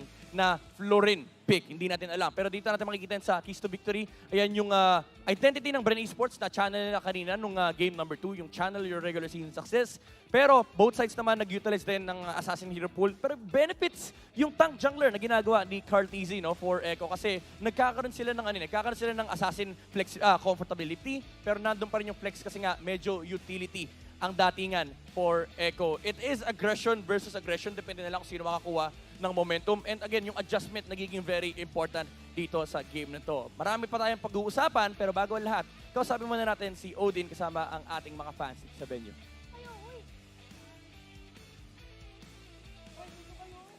Thank you, Midnight, for that wonderful analysis. At excited na kami dito. Kasama ko ngayon ang mga Orcas together with their cheerleader, Mima Dars. Dahil isa na lang, mananalo na ang Echo. Mag-ingay, Mima Dars. Let's go! Echo, Echo, Echo loud! Echo, Echo, Echo loud! Magpapatalo ba ang Bren? Oh, okay. I guess we're having a cheer battle going on in here.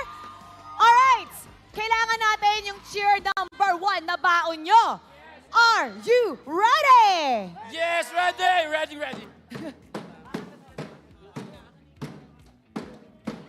B-R-E-A, esports, B-R-E-A, esports, B-R-E-A, esports, B-R. Brand lang! Malakas! Oh, Odin, what you got? Parang wala naman daw sila sa beat. Tatalunin niya ng echo, di ba?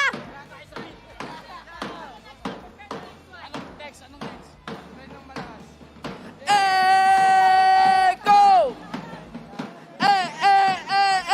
Oy, gadong now! Echo! Echo! May choreography kami. Ano naman sa inyo dyan, Ate Mara? Wow! All right, everybody. 3, 2, 1, go! Brand lang! Brand ng malakas! Brand lang! Brand ng malakas! Brand lang malakas! Ah! Odin, ano na? Meron pa kami. Dahil marami kaming purple orcas. Let's go, orcas! Let's go! Let's go, Echo! Let's go! Echo! Wait lang, parang gusto kong ulitan. Sandali. Isa pa. Take 2. Let's go! Sorry. Nanonood si Madam Mitch. Ay, Ivy. nag-take Ayan, two! nanonood si Madam Mitch. Galingan mo. Take 2. Okay, let's go! Let's go, Ivy! Let's go! ECHO! Let's go, Echo! Laban, Echo! Let's go, Echo! ECHO! Let's go! Woo! Woo! Meron pa ba kayo dyan, Bren? Oh! I'm sorry. We don't need no take 2 for this one. All right, here we go. 3, 2, 1, go! Brand esports here to win. Here we go again. Brand lang, malakas. Here we go again. Brand esports here to win. Here we go again. Brand lang, malakas. Oh! Ano, Odin? What's up? Ay! Gawin mo ulit! Gawin! Hindi nila nakita! Yun na daw yun! Last one, last push dahil isa na lang mananalo ng Echo, di ba? Yay!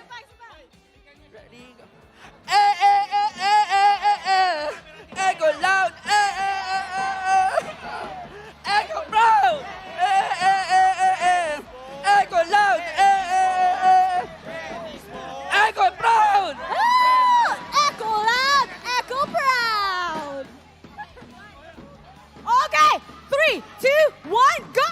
Brand esports! Brand esports! Brand esports! Brand esports! Brand esports! Brand esports! Brand! Ay! Uli! Hindi ulit nakita! Pang-ilan na to ha! Isa pa! Go!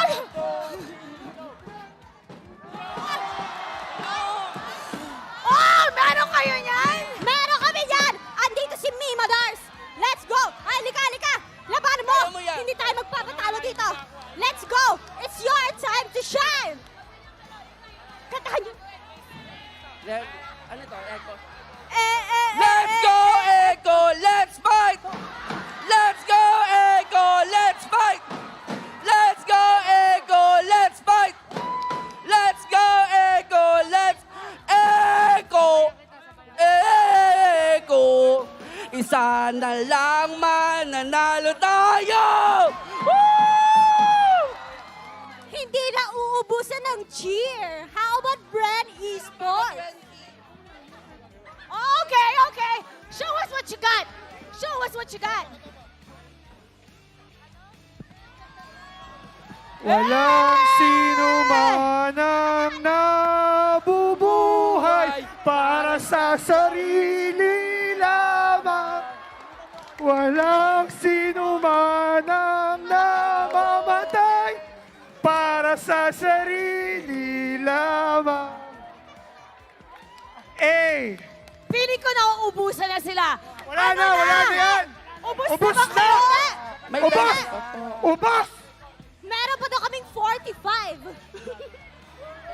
Ano? Di ba, Echo? Dahil, let's go, Mima Dars. Go. Eko, Eko, Ekong panalo. Eko, Eko, Ekong panalo. Ano? Oh, di ba? Oh. Parang wala na sila, di ba? Wala na kayo dyan. Wala na. Ay, meron pa. Okay. Oy, stable kayo, ha? Okay. Oh, pigit. Pigit mo. Di kita malilimutan. Di kita pababayaan. Okay, you know what? Come on over here. Sige nga, feeling ko tayo nanalo dun eh. Pero ito, 100%. anong meron ang Bren na kaya mong ipagmayabang? Wait lang. AE lang malakas, tapos naging Bren lang malakas. 100%. Ano yun? Fact yun. Ang echo, pansin nyo ba? Pakita sa nga ng echo ko. Echo! Ko. Habang patagal, pahina ng pahina! Humihina! Humihina natin! Isa pa! Echo! Ko! Pahina ng pahina! Pahina ka daw ng pahina! Mahal ang mic. Mic drop! Sambot, Parang mahal hindi ang mic. naman. Parang hindi naman hihina. Oh! Ang Bren naman, patikom ng patikom. Oh! Bren! Bren!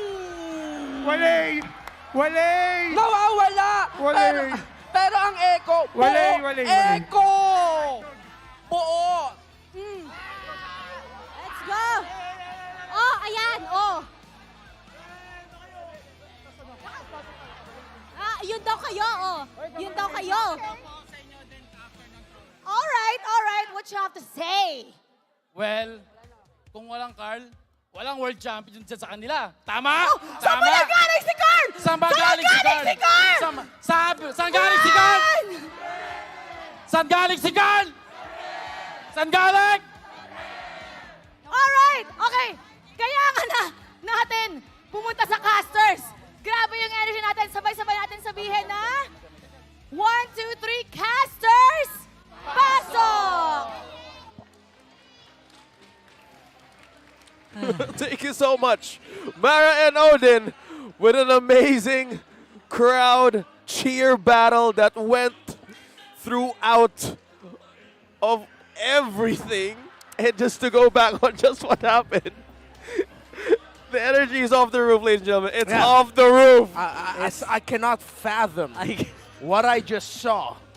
But that's the kind of energy we're going to get for the M5 World Championship.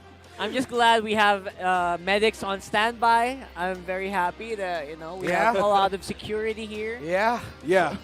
But I just got to say, that this season, we are starting to grow this awesome cheering community in all teams who is just ready to do a friendly battle. And we've just witnessed it a few moments ago, and somebody was dancing, so I got my wish. Yeah, you got your wish. Finally, someone was cheering and someone was dancing. Yeah, there were too many dances, actually. Yeah, and that it went from them performing their prepared and already made chants to just them coming up with stuff on the spot. A lot of that was improvised, especially near the middle and near the end there. That was amazing. Wow. It was like a street fight. I can't recall my presentations back. I feel like that's how musically inclined and creative people street fight. Not with fists, but with words, with bars, dance moves. That was a trip.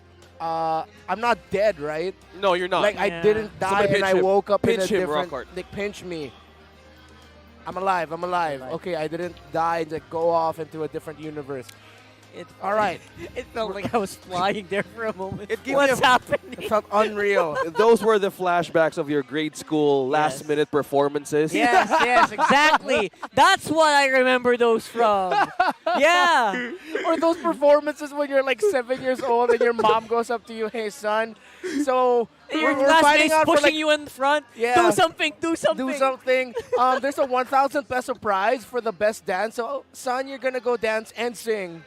Even though I Yeah. know you don't do that. Get that 1,000 pesos from Tito right there. Yeah. Do not put shame in your family. Yeah, Go ahead. What a trip. That's what happens in Christmas Oh, Day, God. folks. And it's still like around roughly 4 minutes Philippines. away from the draft to start. The team's still recalibrating, talking about what needs to be done because, well, for Brenny Sports, there needs to be a recalibration somewhere in terms of how they want to play if they really want to force this game number 5. The drafts, overcautiousness, and an aggressive lineup, them not being able to reach Sanji. I think Brenny Sports might actually shift one of their prioritized bans here against Echo. If anything, they might end up opening up the Yu Zhong. Oh, yeah, it has been banned all throughout the matches that Echo is going up against a different team. So probably now they could actually use that in their own way. Because at this point, we were expecting the Fanny and the Krufa to be more aggressive as a normal combo would do.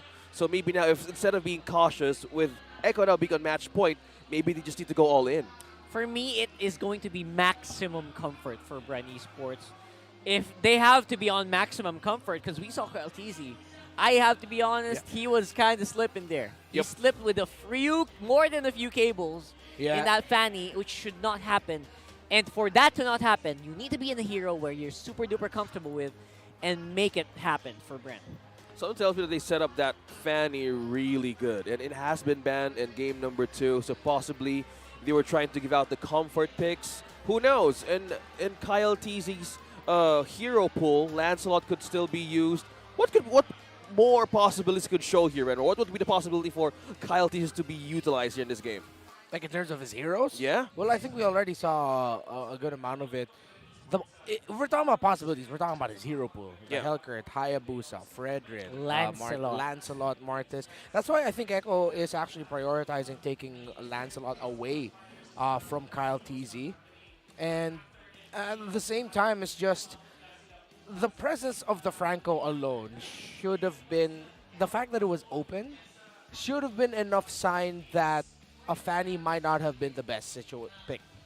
Especially if you know, if they pick the Fanny confident against the Franco, that means they should have played confident against the Franco. But the way it looked like with how Ogwin and was getting into shrubs, trying to set up plays, get vision, and how Kyle Teasy was flying around, they looked overcautious of the Franco, knowing that if they get caught, they don't have access to Sanji's Farsa, who became the MVP of the game. Yes. It's like a double-edged sword. They overthought it and were overcautious, trying to play safe, to the point where they just couldn't play.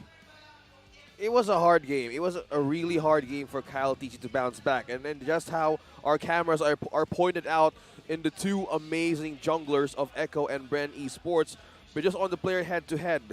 On those KDAs, Kyle Teasy is higher than Carl Teasy, but in kill participation, there is the adjustment that Carl Teasy did with his Fredrin rather, with his Akai. He's more of like in a utility mindset he was doing throughout the season that he wanted to go for. In terms of that matchup, I just hope we don't see what we saw before when the first time Kyle Teasy faced off against Kyle, right? Yeah. When those two TZs faced off, the newbie TZ there was a lot of nerves.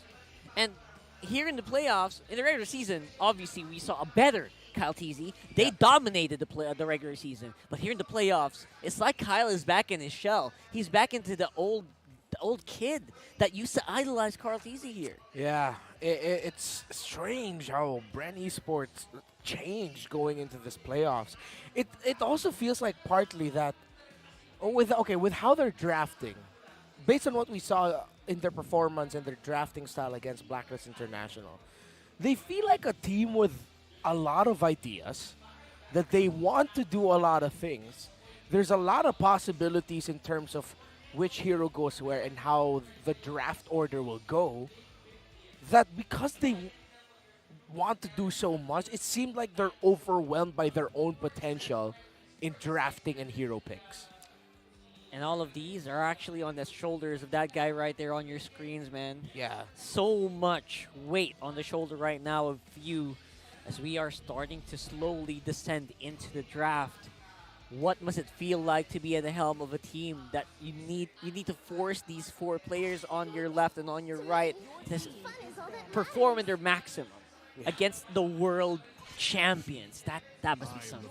View, the leader, the shot caller of Bren Esports, the captain, the legend himself, needs to rein Bren Esports in if they want to force game number 5.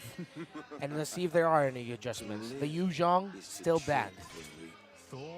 Lancelot, taken away. No risk being taken here by Bren Esports, which normally we would see them, try to pick it up for Kyle instead. Yeah. And they give away the glue because of that. Yeah, it has been part of their winning recipe in game number 2.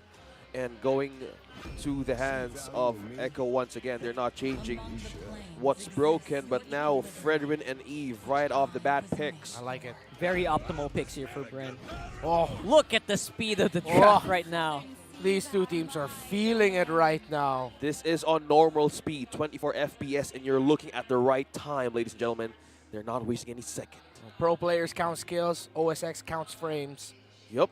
And Echo are counting down their possibilities that they could end this quick and end it at a 3-1. The Kadita and Franco. This is a pretty start, ending it the way you started it. Yeah. Right? These are the exact picks that we saw from Echo in the first game of the series, which won them that game in a pretty convincing fashion. Could this be a carry, though? There's an Eve.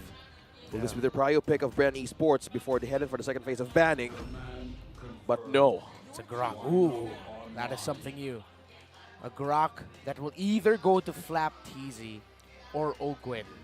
Still cannot turn off the possibility. But considering that he's up against the Franco, he might actually be picking up the Grok in the roam, just so that he has that controlled immunity with the power of nature charged up next to the wall. Here on the very serious on their potential fall from the playoffs. Decisions are actually pretty good for Bren. If I think about it, it's a pretty good frontliners. Yes. Although, of course, these can be slowed down by Kadita, by a Franco. They can be very decisive with these frontliners. They just need a good follow-up hero, maybe a Beatrix, maybe a Melissa, someone to protect with this real-world manipulation as well. Oh yeah, marksmen are on the ice of Bren Esports on their 4th ban, but while Echo has trimmed down that option for Kyle TZ to use that Fanny once again. Yeah, and now this is why Echo drafted out the Fanny, because with their first 3, it's a very telling sign they're going to be aggressive. They're going to dive. That it might get to the point where the marksman will not have enough peel for him. Benny Cutie might just have to rely on his own instincts to survive, maximizing his dashes and escape. So Bren Esports are going to be looking into drafting something that can disrupt even more, and that's why they banned the carry. They're playing it safe. The marksman, it's right now looking like Super Marco might end up with a Melissa in his hands. Unless Echo bans it out, which I think is a very smart move if you think about it. Yeah. Benny Cutie might have a better time being the more veteran player here. Yeah, considering that there's dive, that there's ultimate, that there's rough waves, and also there's a glue. What better way to have an own shield and protection as yourself as a Melissa? But Hayabusa, eyes on Kyle TZ's heroes now. Yeah, they're forcing the Fredrin into the jungle because Echo are feeling that that might be an XP lane switch on that Fredrin, where the XP laner will be the Fredrin, and then it's going to be another pick in the jungle. Get that Melissa, man. I think Bren should. I think the Melissa's a prime pick right now. Yeah, obviously, the Beatrix still available. I completely forgot about Beatrix. Yeah, okay. Still play it safe. That's a Martis. Brody. Mincitar. There's the Mincitar. They will try to run it back. the Minsitar Gold Lane. Hook City with the Minsitar Gold Lane. Focus down Super Marco and Few. Just flicker ultimate. That is the job of mengikuti. But this time around, the last time, Echo played the Minsitar Gold Lane, they lacked damage. They paired it up with a Kagero. It takes time. Kadita doesn't need that time. Will they She finally just needs add to hit this? level 4 and that item. Maybe. I mean, they need a pretty beefy option as well. Or maybe some damage. I don't know. Damage would be good. It's a Terizla. Terizla. All right. For minion wave clears. Okay. So it's a jungle Fred. Okay, still looking good for the XP lane on Flap TZ. Now, is this a good answer of Brand Esports for Echo? Because as you guys discussed, Actually, Echo is still, you wanted to still try this composition that they failed yesterday. this is actually pretty smart, right? Because if there's a Minsitar in the area and there's a King's Calling, instead of trying to escape it, maybe just try to fight into it. Yeah. Obviously, it's a bad idea. You don't want to fight under King's Calling, but you're forced into those moments where you don't have a choice. It's better to get heroes like the Terizla. He works well under pressure, and he can maybe eke out a miracle here for Bren. Theoretically, it could work in terms of the Minsitar Gold Lane this time around. This might actually be the lineup to make it work. But they're going to have to watch out for Few. It's Few's Eve here who'll be the X factor. His positioning, timing of the real world manipulation, and of course, if Ogwin can disrupt the team fight of Echo with one stun or knockup from the wild charge. And of course, you also have to look at Flap TZ. Can he handle the minion wave fast enough, clear wave, and then be more present in the map compared to Sanford's glue? Okay, while they were leashing Kyle TZ, two members up top are on the hidden part of this bush. Have eyes on Super Marco. They didn't want to leash in Carl TZ, but they really want to have an edge here on the positioning on where Super Marco could be. Yeah, actually, look what they're doing. They actually invaded there. Yawi and mengikuti taking away that Crammer from Kyle TZ. And they're just going through the jungle of Kyle right now and giving mengikuti a little bit more farm. It's a dual gold start here for Echo. Yeah, what a great way to start your engines early game. Amplifying two members for damage. Yeah. In my XP lane. This duo from Echo on the top side is very deadly, so what Bren's trying to do is maybe we can make something happen on the bottom side of the map, which again is also a little difficult because that's a glue. It's one game changer, especially in the hands of Sanford. Things could go different. Things could get nasty. But on that moment that Kyle and Carl TZ had wanted just to keep poking one another, looks like right now they're just about to bounce or retreat back for that pokes. What I didn't expect here is the lack of progression here on mid. It's a little slow here on the mid for both of these teams, which normally if you see a Franco and a Kadita, the fight's always there. So right now the fight is going to be happening around the turtle area this time around, and obviously Echo, they can have zone better. They have a better zoning potential. Yeah, look at Sanford. They got some pretty good damage on the back foot, but again, they don't need it right now. Although Bren might be in trouble. Here's the rest of the Echo squad. The flicker in by Yawi straight into Kyle TZ for first blood. Flap TZ is not letting go of Sanji, and Carl TZ is just aiding him for defense. Sanji, on the other hand, being trapped in three, try to swim away. Not going to go away from the hands of Few, takes the kill. Sanford, Flap TZ, again, we were talking about the XP laners, the big X factors for this matchup. The start of it all. And now you saw there the team fight. Flap and Sanford. First kill there of the Terizla, stopping the recall of Sanford's glue. And Rockhard, you mentioned earlier why it seems a little bit slow in the mid. It's because Yawi's prioritizing helping out mengikuti. And in turn, because of that, Ogwin is looming more around topside to make sure he can help Super Marco. Yep, it's all about upping the damage and getting the items early for mengikuti. That's why Ogwin as well has eyes on this lane. Could still be a ganking possibility because being all over this river, Yawi and Sanji are trying to get information even on those missing seconds that they can have, because at this point in time, ganks could happen. As you said, level 4 and 5, Sanji could just freely go around the lanes and take one at a time. Yeah, that's You can actually kind of feel a very fragile balance here, right? It Yeah. seems like a bubble is about to pop anytime. Like, it's just a matter of who's gonna make the first move here. Yeah, the first big team fight between these two, potentially in the second turtle, will be devastating. Multiple deaths, at least 2 on each side, potentially, is what I'm looking at here. Okay. Right. And again, no one's getting caught by the breath of the ocean. No one's getting hooked yet. So maybe that's why, right? Yeah. We have to wait for those moments before anything happens for Echo. But for Bren, they are trying to play the waiting game. Okay. Waiting for the right time to strike. Still a good discipline. With the M2 World Champs, now the second foothold is up.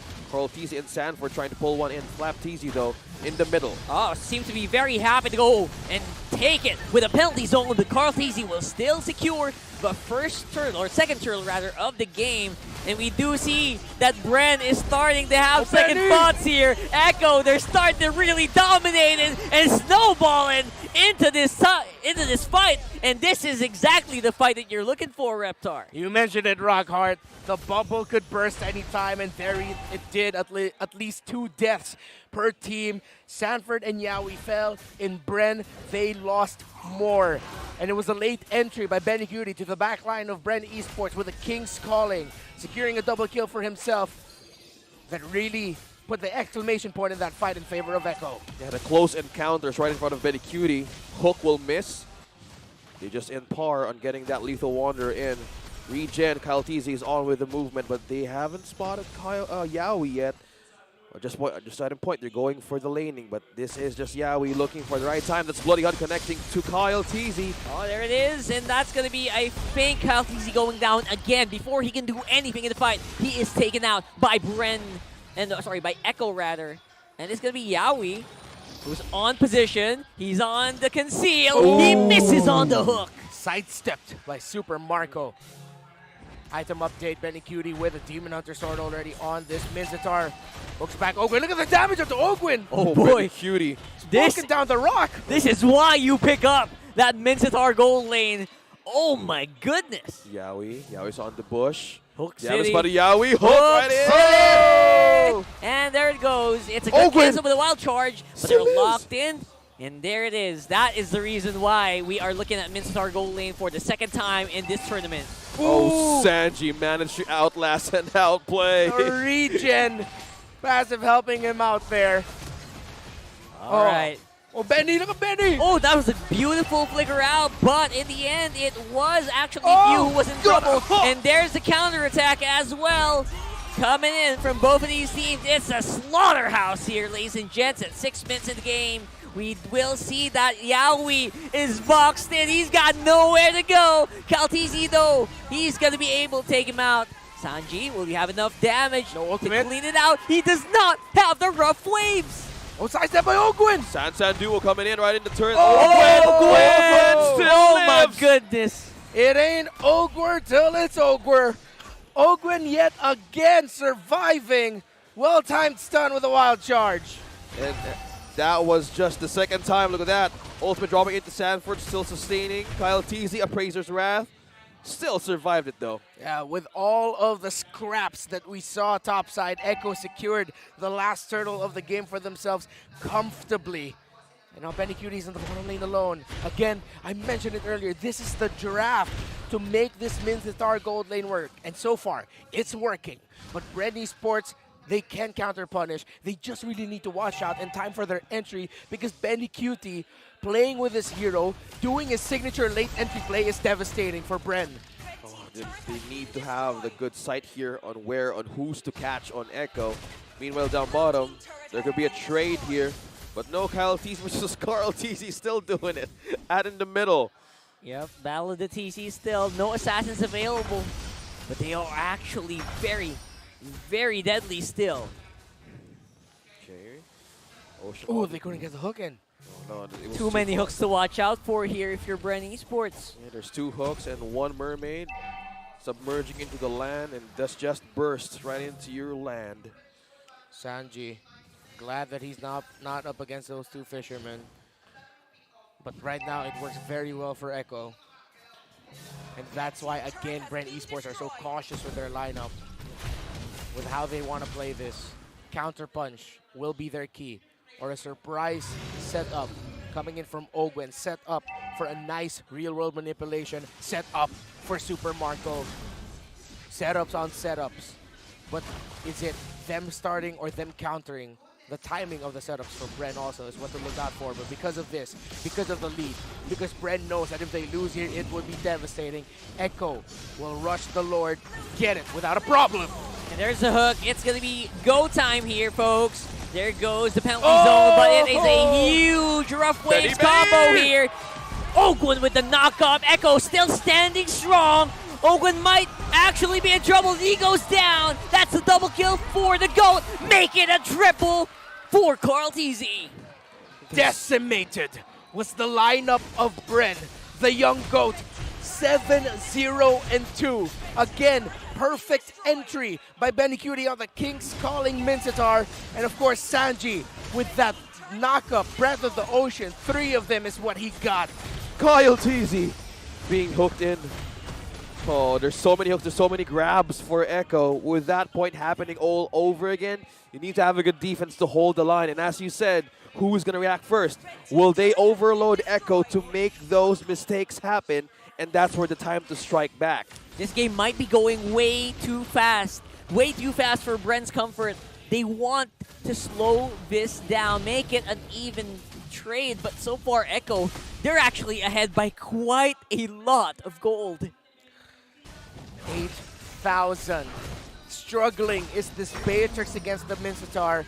And if you replay, go back into the draft. Once that Mincetar was picked up by Echo, you saw the wins on the look of Super Marco. He knew how much difficulty he'd have in this game. It's as if Super Marco foresaw the future. And exactly that's what's happening. We've talked about Carl Tusok. This is Benny Tusok now. Talking about the blade being passed on to the members of Echo. Which somehow turned into a spear. Into the marksman of all roles, right? With a sharpened, deadly tip. The last guy you would expect the TZ blade to go to. Yeah.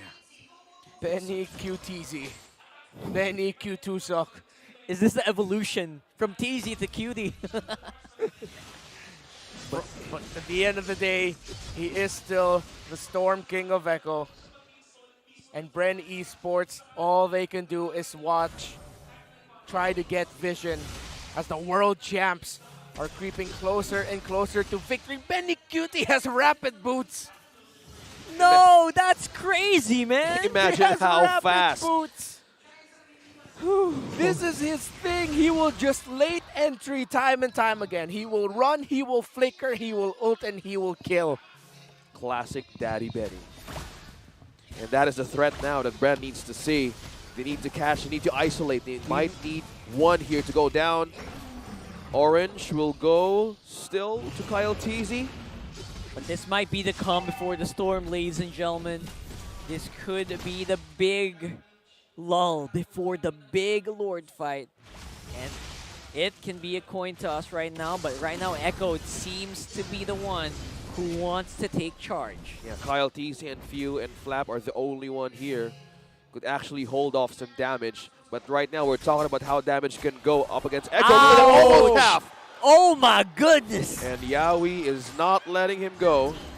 That was a tank, man. Yep. He was doing that to a tanky boy of Bren. Yep. Oh my goodness, Bren has to run, or Bren will try to counter. Let's see.